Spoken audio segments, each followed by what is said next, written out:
My son's bride called me lower class at the wedding, so I exposed her fake rich family. My name is Elias Morven. And on the night of my son's wedding, as the violins played and champagne shimmered under the chandeliers, my world split open. Because the woman walking down that aisle, my son's radiant bride, looked straight at me and whispered, with a smile sharp enough to cut glass, "Try not to embarrass us tonight, lower class." I felt the words crawl under my skin like fire. The laughter, the applause, the cameras flashing, none of it mattered anymore. She didn't know who I was. Not really. Not the man who had built everything from dust. Or the man who once saved her father's life years ago when she was too young to remember. That night, I said nothing. I just smiled. But inside me, something ancient and cold woke up. If this story ever makes you think twice about how you treat people, or reminds you that pride always comes before the fall, then don't forget to share it. Maybe someone else needs to hear it too. My name is Elias Morven, and I've learned that some celebrations don't begin with joy. They begin with lies dressed in lace. The ballroom that night was a cathedral of illusions. Chandeliers shimmered like suspended stars, and violins hummed in perfect harmony with the murmurs of the wealthy. Every table glittered with glass and gold. I remember standing there, slightly apart from the crowd, my reflection fractured across the mirrors that lined the walls. I had polished my shoes until they shone, borrowed a tie from my brother because mine was too faded, and smiled in all the right places. After all, it was my son's wedding. Corin deserved every ounce of happiness the world could offer.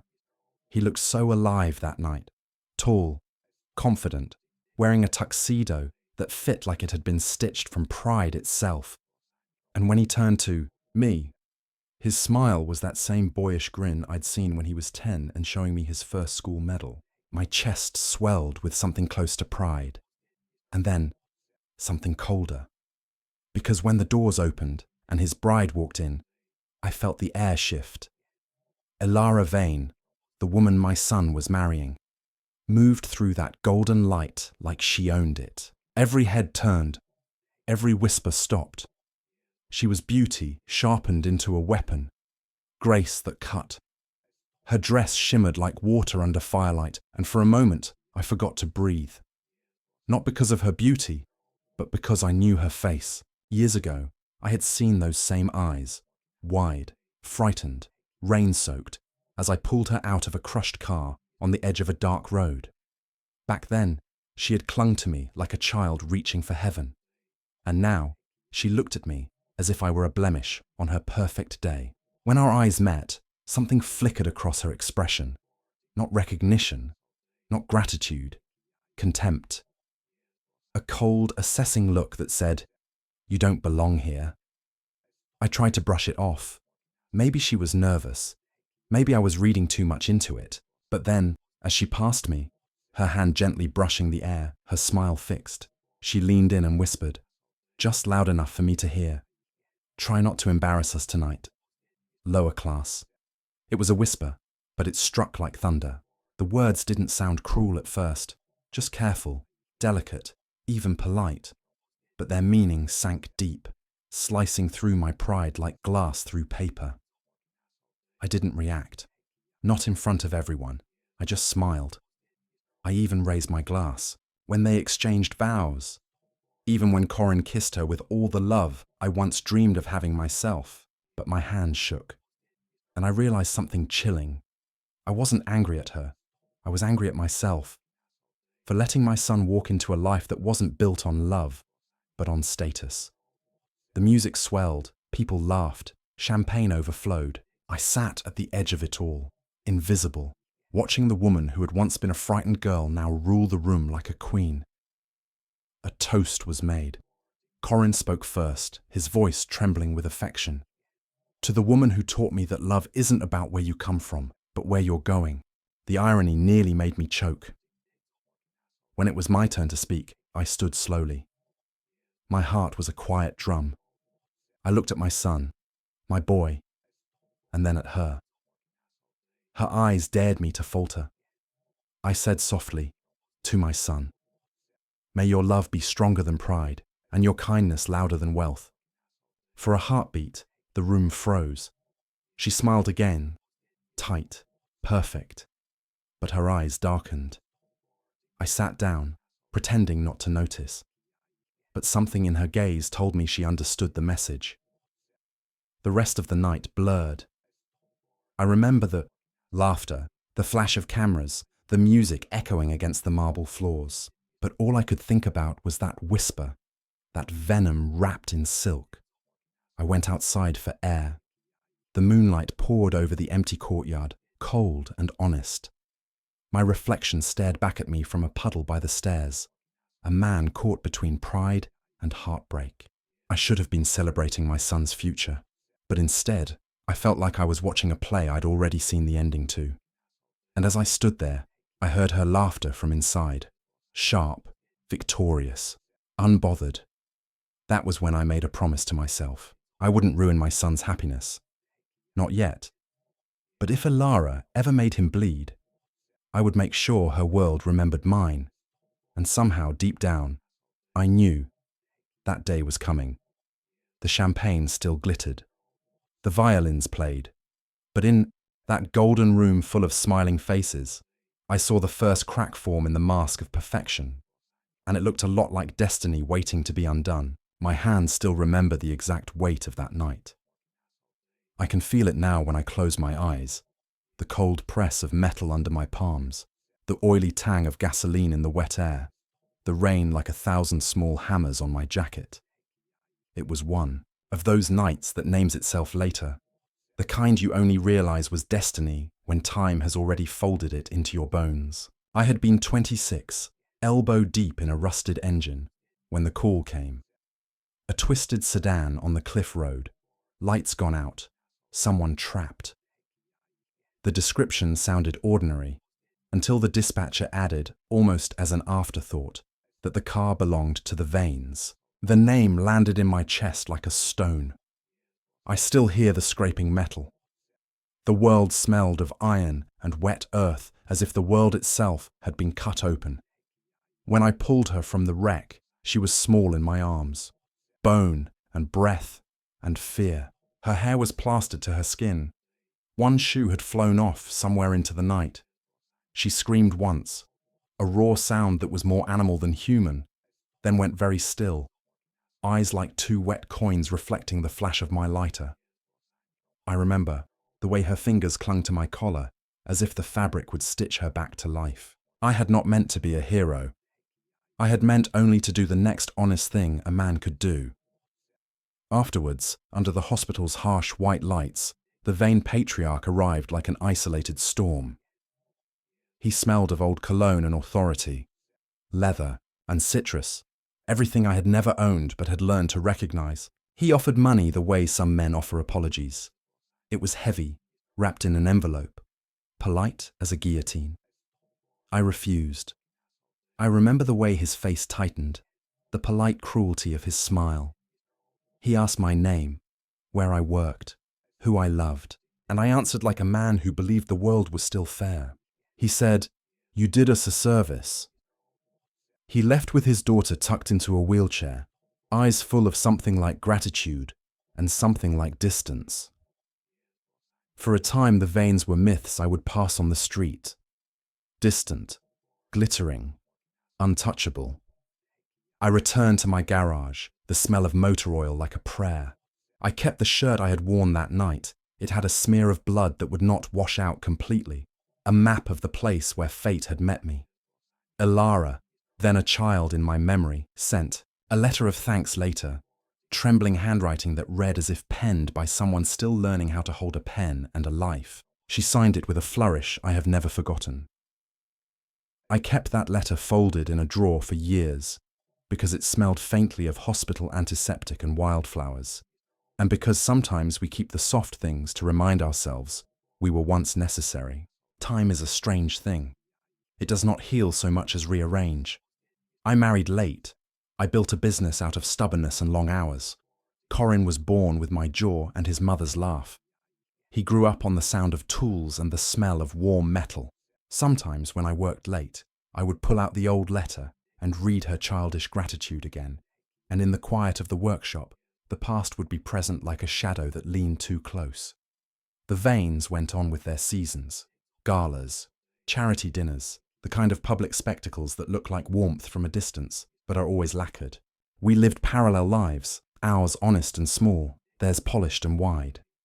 Years later, the Vanes' name would show up on panels, in magazines, Alara, a girl of advantage, of music lessons and private tutors.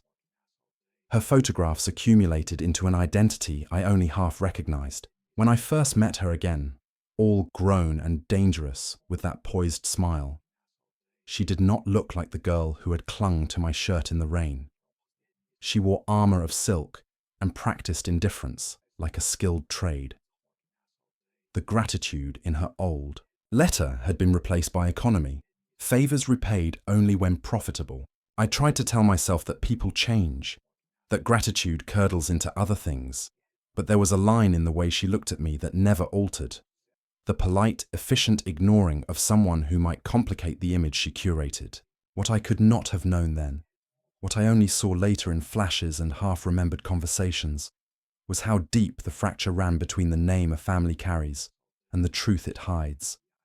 The vain fortune, the one people whispered about with envious mouths, had its own dark seams. I had no interest in their money. I had an interest in my son's heart. Still, I remember the vain patriarch offering me a position once, thinly veiled as gratitude, the kind of job that comes with fine offices and the quiet of being indebted. I refused that too. Pride, perhaps, or stubbornness, perhaps a refusal to trade my small liberty for gilded chains. And then, in some quiet corner of those years, the cruel coin dropped into place. Corin's path crossed Alara's in a way neither of us anticipated. Love has a way of choosing the fragile places in us, and my son, with his open face and boyish belief, fell toward her like light. I watched them together in the early days, how he laughed at the things that made him small, and how she corrected him with a patience that felt rehearsed. Once, when they thought no one was listening, I heard Alara refer to the accident in a tone that was almost private, as if the memory were a tool she kept folded away for convenience. She said, "He saved me once." It's almost poetic.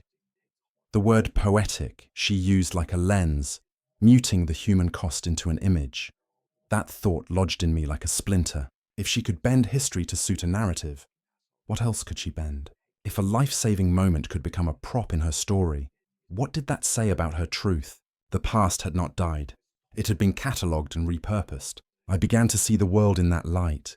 The kindnesses kept as trophies, the debts owed converted to leverage. It was a revelation that tasted of metal in my mouth. I wanted to warn Corin, to lay out the history like a map and say, "Do not walk this road." But how do you warn a son against a future that looks, in every photograph, like joy? So I kept my silence then, not out of cowardice, but because I believed in Corin's right to discover his own truths. I kept the old letter folded in the drawer and the memory of her small, bright hand in my palm.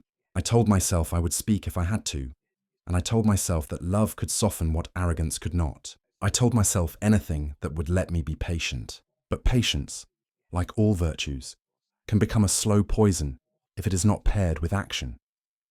And in the quiet of the workshop, under the halo of a single lamp, I found an old newspaper clipping wedged in a tool chest, yellowed, a photograph of a smashed car with the caption, "Local heiress survives cliff wreck." The picture was grainy, but the woman in it had the same eyes. Someone had kept this clipped article all these years. Someone might have wanted the story told correctly, or someone might have wanted it buried. I smoothed the paper on my workbench, and the headline looked smaller somehow, as if years of careful language could not hide the shape of what had happened. My thumb traced the date. The past was not an abstract thing. It had weight. It could be held. I realized then, with a cold clarity, that history isn't kind to those who let it be rewritten without protest. The memory of her fingers in mine was not a relic to be honored, or a tale to be retold casually at a wedding. It was evidence of a debt to truth, to honesty, to the idea that some things should not be traded for comfort. I folded the clipping and tucked it into my shirt pocket, close to my heart. The rain on the cliff road had washed many things away. It had not washed everything. And if the Vanes thought that a single polite whisper at a wedding could erase what had once been given freely, they were wrong. I did not know then how I would make them remember. I only knew that memory, once stirred, does not settle again so easily. The past had awoken, and with it came a promise I could not take back. Corin was the kind of son who believed in people with a faith I had long learned to guard. He had inherited my stubbornness, yes, but also the soft, uncalculated hope that made him blind to the dangers carefully hidden in smiles. Watching him with Alara in the days following the wedding was like watching sunlight fall on cracked glass. Beautiful. Yes, but sharp enough to draw blood if you weren't careful. He would call me late at night, giddy with plans for their future. "Dad, she's amazing," he would say, voice trembling like a boy still unsure of his own strength, and I would nod, hiding the tension that sat in my chest like a stone, letting him speak his joy while I felt the creeping cold of unease. There were subtle things. The way Alara corrected him at dinner, the way she smiled politely at my jokes but never truly laughed, the way she measured every word as if she were rehearsing them for a camera I could not see. I remember one evening particularly well. They had invited me to dinner at their apartment, a space that smelled of lavender and varnish, the faintest hint of Alara's perfume in the air like a whisper of warning. Corin chattered about work, about plans for a new home, about the life he imagined. Alara nodded, placing her hand lightly on his arm. Her gaze, though, flicked to me more than once, weighing me silently, as if I were a relic to be assessed for value before acknowledgement. At one point, she leaned forward and smiled at Corin. Her lips painted a perfect shade of cold fire. "You know, Elias," she said softly, almost conspiratorially, "sometimes people cling to the past because they're afraid of what comes next."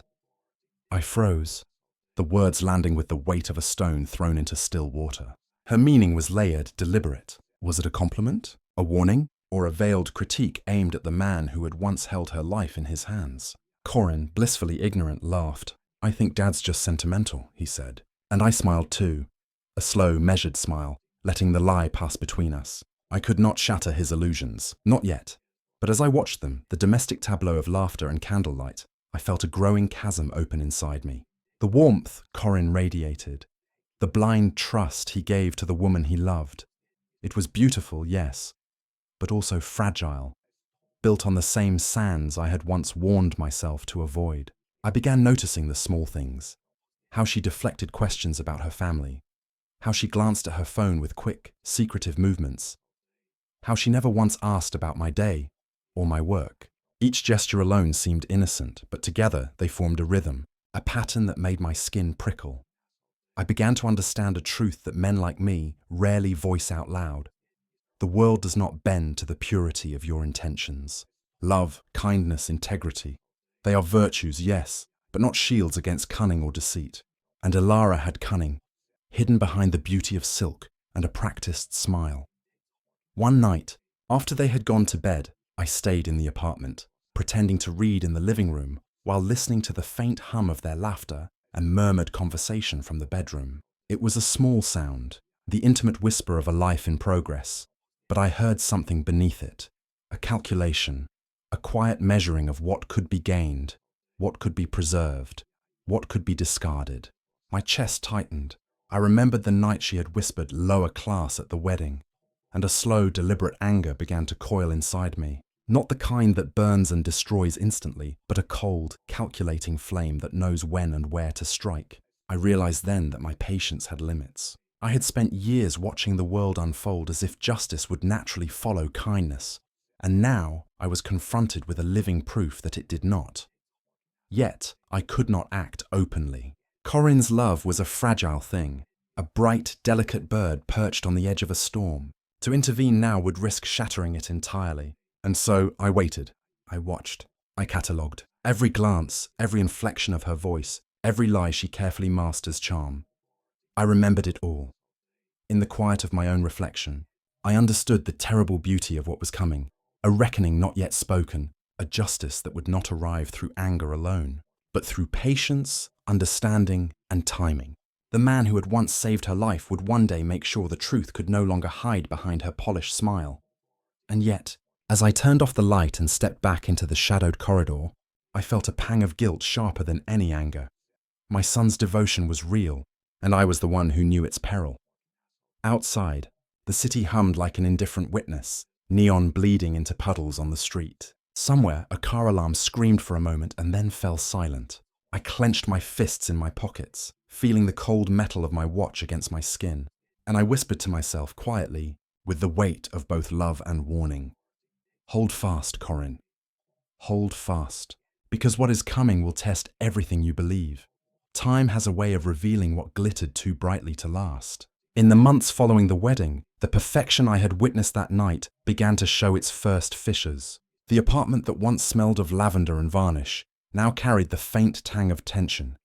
Like smoke lingering after a fire no one admits exists. I watched from the sidelines, invisible but attentive, cataloguing every moment as if reading a map whose destination I already knew.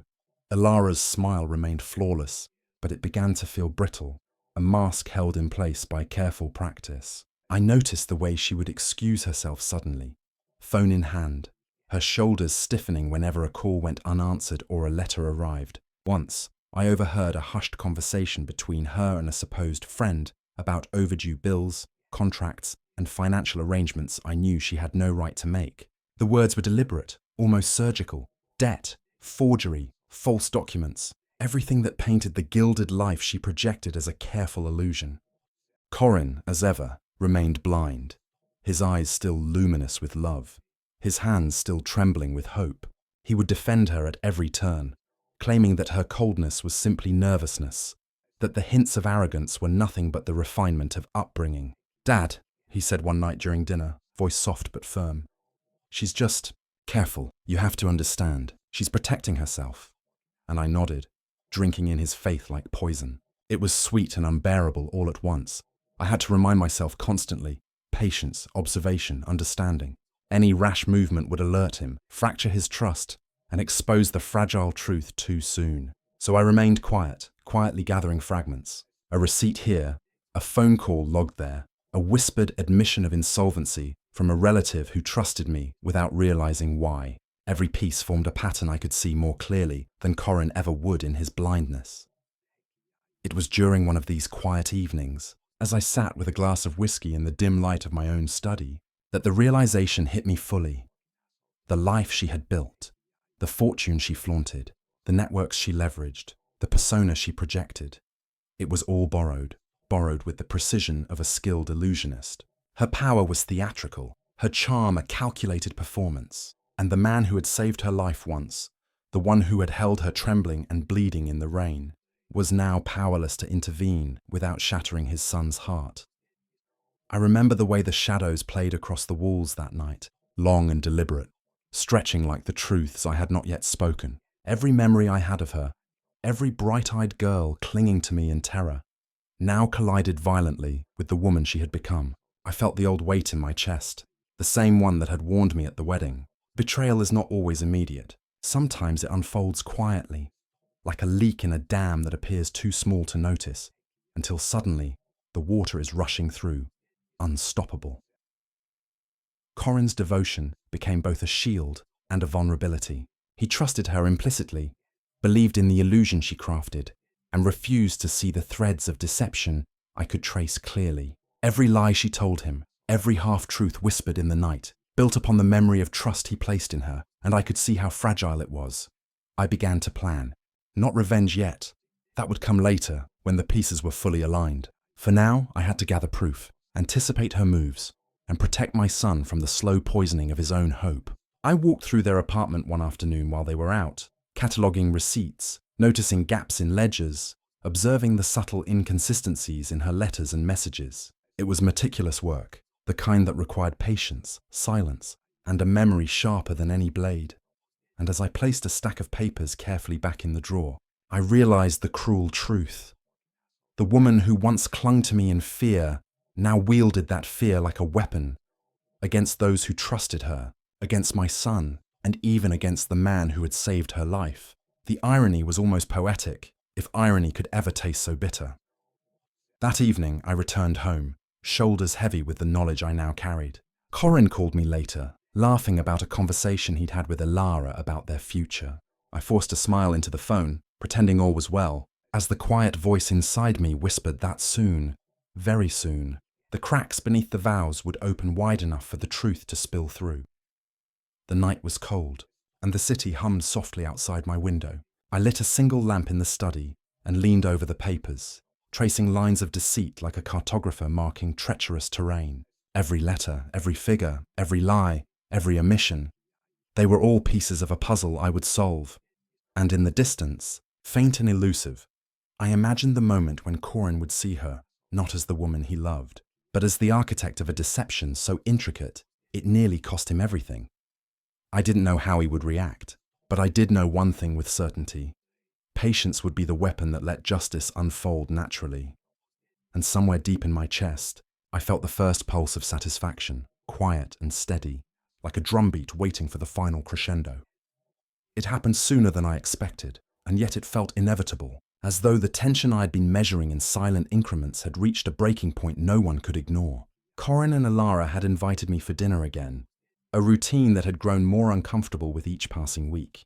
I walked into their apartment, the scent of her perfume trailing before her like a herald of subtle dominance. Everything about that space, the polished wood, the muted lighting, the perfectly aligned cutlery, spoke of control, of appearances maintained with meticulous care.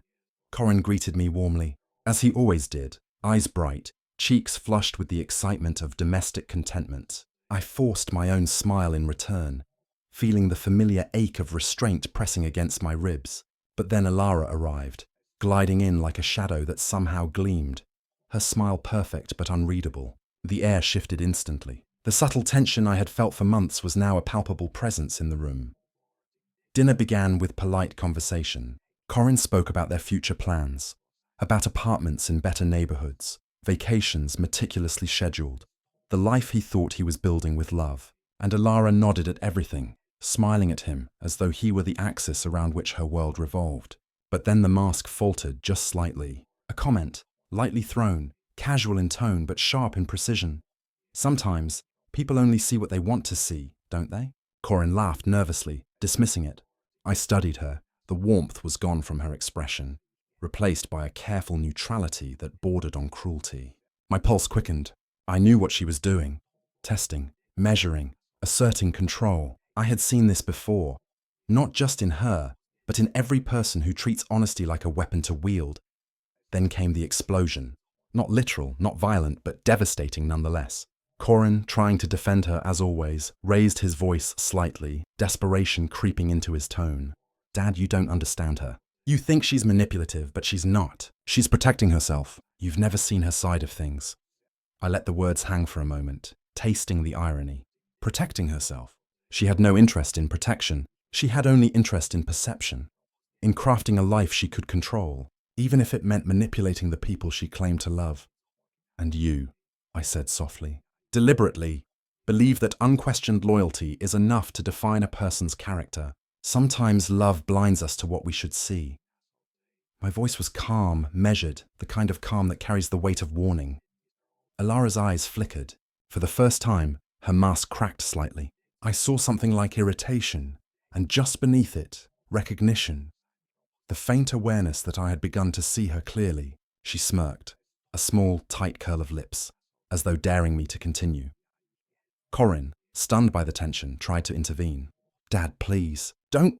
But it was too late. I had already begun to weave the narrative in my mind, piece by piece. I remembered the receipts I had gathered, the overdue bills, the discrepancies in her story. I thought of the letters she had forged, the phone calls ignored, the borrowed facades that crumbled under scrutiny. Every lie was catalogued, stored, a slow accumulation of evidence waiting for the right moment. The evening ended without resolution. Corin retreated to his bedroom, flustered and confused, the flush of love now tinged with doubt. Alara left the table last, her steps measured, her smile intact but fragile. I remained alone in the dining room, the cutlery gleaming in the dim light, shadows stretching across the walls like fingers tracing the edges of the truth. Later that night, in the quiet of my study, I went through the documents one more time. My fingers traced the numbers and notes I had collected, the weight of discovery settling into my bones. The realization hit with a bitter clarity. She had married Corin for security, for status, for appearances. Love had been a tool, not a bond, and my son, the boy who had trusted too easily, was still blind to it. I poured myself a glass of whiskey and let it sit, untouched. while I contemplated the moral path ahead. I would not act recklessly. I would not destroy him to punish her. But I would ensure that the truth, when it emerged, would be undeniable. Justice, quiet and absolute, was coming. And in the shadows of that room, I allowed myself the first real moment of resolve. The man who had saved a life, who had loved a son enough to protect him from unseen harm, would wait. And when the moment came, the reckoning would be complete. The night pressed in around me, silent except for the soft hum of the city outside. And in that silence I promised myself something fiercely. Corin would not fall without understanding why, and Alara would not escape without the full weight of her deception being exposed.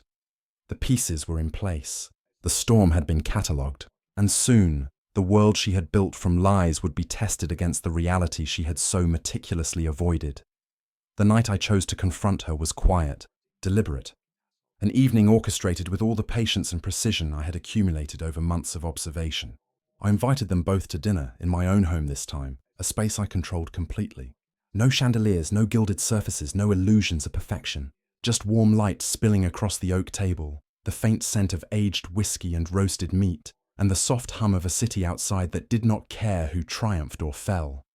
Corin arrived first, eyes bright and unsuspecting. He laughed easily, spoke with the same faith in love that had made me proud and afraid at the same time. He had no idea that tonight was different, that this was a carefully arranged turning point, the culmination of the patience and restraint I had exercised so carefully. Alara arrived last, as always impeccably dressed, her aura commanding attention even in the low light of my dining room. Her eyes flicked to mine once, as if measuring, weighing, evaluating. Dinner began with the ordinary chatter of small meals, questions about the day, comments on the city skyline beyond the windows. But I could feel the tension building beneath the surface, like a string pulled taut. Every gesture she made, every subtle inflection in her tone, became evidence of her meticulous performance. And I, patient and quiet, waited for the moment when the subtle would meet the unavoidable. I poured wine slowly, deliberately, and finally spoke. "Alara," I began, my voice calm, soft but carrying an authority that could not be ignored. "Do you remember the night you were on that cliff road years ago?" Her hand froze on her glass. Her mask flickered, just for a heartbeat, and I saw the shadow of recognition pass over her features. Corin tilted his head, confusion in his eyes. "What night?" he asked, voice uncertain. I leaned back, letting the memory settle into the room like smoke. "The night your father's car rolled over. You were trapped. I pulled you out of the wreck. Do you remember?" Her lips pressed into a thin line, the carefully rehearsed calm that had carried her through so many conversations now beginning to crack. I think so," she said, voice low, guarded. "Yes," I continued, letting my words float in the soft light. I remember your small hands clinging to my collar, your eyes wide and terrified. And I remember that your family of the Vanes offered me gratitude and payment. I refused it, because some things cannot be measured in money, because some acts require honesty." Corin's brow furrowed. "Dad, what?" I cut him gently with a look, a reminder that tonight, patience was power. "Corin, please, listen." I recounted what I had discovered in the months since the wedding, the unpaid bills, the forged documents, the debts hidden behind false names.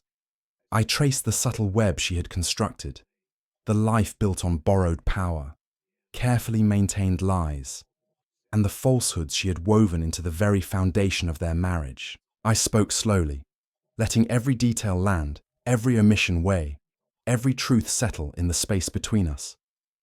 Alara's composure faltered, her hands twitched, her shoulders stiffened, her eyes darted to the table, then to Corin, then back to me. She tried to interrupt, to redirect, to reclaim the narrative, but the calm authority of truth could not be silenced. I had catalogued every move, every word, every omission.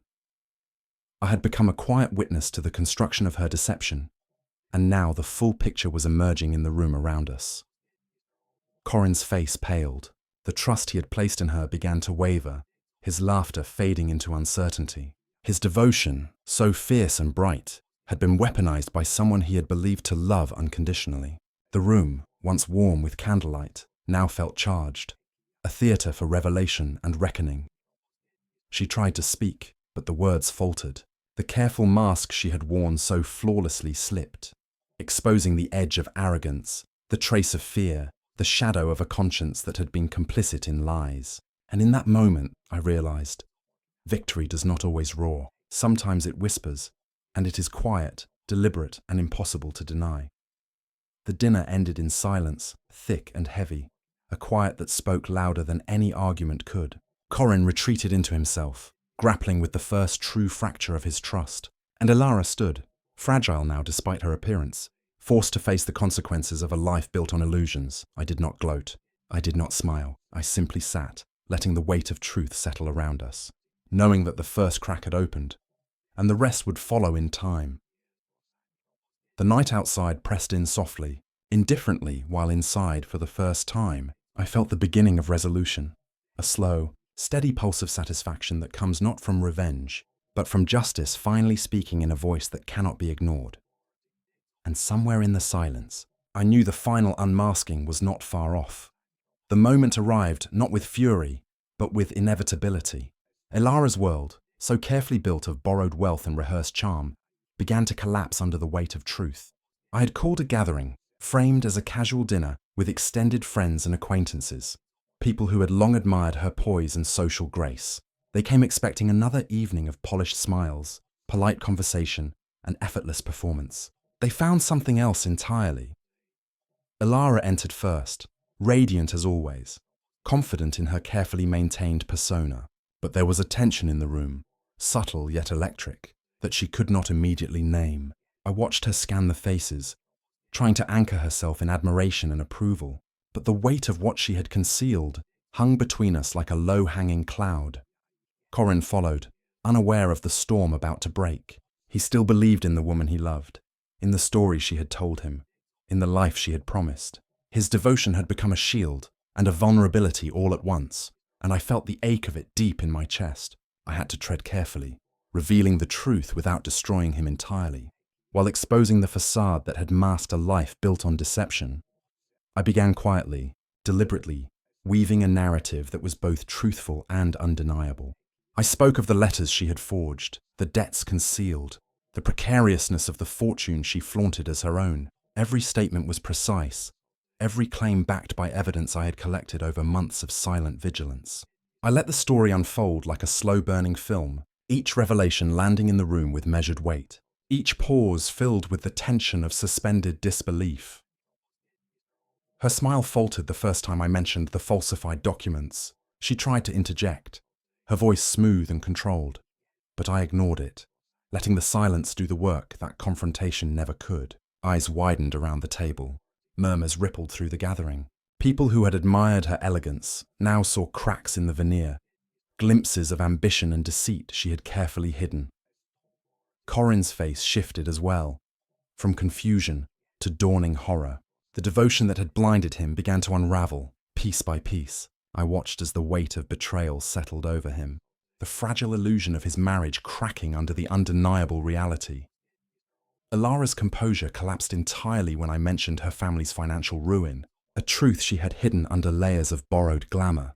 The mask slipped completely, revealing the subtle arrogance, the careful calculation, and the fear she had carried beneath it. Her eyes darted to Corin, pleading silently. But there was no salvation in the gaze of a father who had waited patiently for the truth to surface. The room held its breath. Some guests averted their eyes, others leaned forward, captivated by the spectacle of a carefully constructed life being dismantled piece by piece. I did not raise my voice. I did not shout. I simply allowed the facts, the evidence, and the moral weight of honesty to speak for themselves. By the end of the evening, the silence was absolute. The chandeliers reflected a dozen fractured images of her face, each one revealing fear, calculation, and finally resignation. Corin sat, stunned, grappling with the magnitude of deception he had lived within. And I, weary but resolute, understood that the reckoning had been delivered. I did not celebrate. Justice does not roar. It whispers in the spaces left by truth. I allowed the quiet to linger, letting the lessons settle.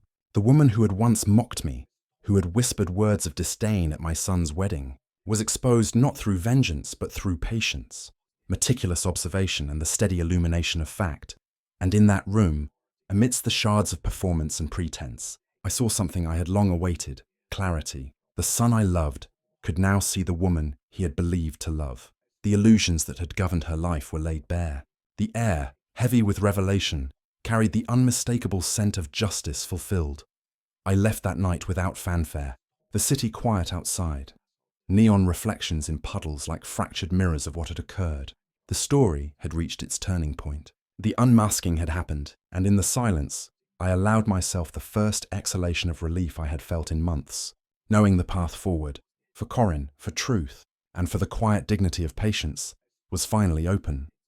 The days that followed were quiet, almost unbearably so.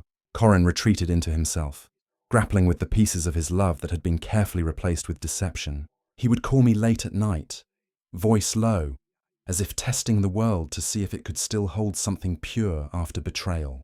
"Dad, I don't know how to feel," he admitted one evening, the weight of hurt and disbelief pressing into every word. I listened, letting him unravel, letting him name the pain he had buried beneath devotion.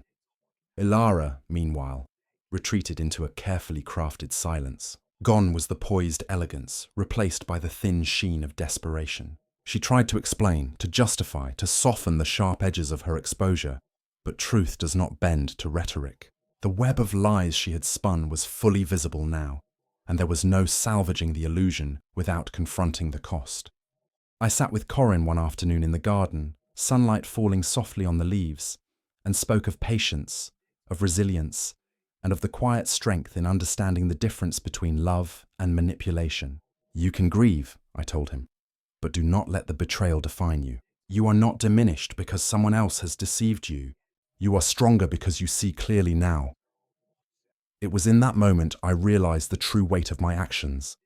Not the satisfaction of exposure, not the precision of justice delivered, but the delicate balance between revealing truth and preserving the heart of the one you love. I had acted as both witness and guardian, carefully walking the line between intervention and autonomy. Corin would carry the scars, yes, but he would also carry understanding, a deeper, more unshakable form of wisdom than I could have gifted through mere words alone. Ilara left soon after, her departure quiet, the echo of her heels fading down the hall like a punctuation mark at the end of a chapter. I did not watch her leave. The closure was not mine to claim in spectacle. It belonged to time, to consequence, and to the moral arc that bends toward justice even when the journey is slow. In the weeks that followed, Corin and I rebuilt our routines. There were dinners, conversations about life, laughter rediscovered in the quiet corners of our home. The lessons lingered, subtle and unspoken. Trust must be earned. Vigilance must accompany love. And the measure of a person's character is often revealed in what they cannot disguise. I thought often of the rain-soaked night when I first held Ilara's trembling hands. The girl who had once clung to me as if life itself depended on it. Fate had brought her back into our lives, but it had also revealed the depth of human complexity, the thin line between gratitude and manipulation, love and ambition. And I understood that the world does not always reward kindness with clarity. Sometimes it demands patience, careful observation, and moral courage.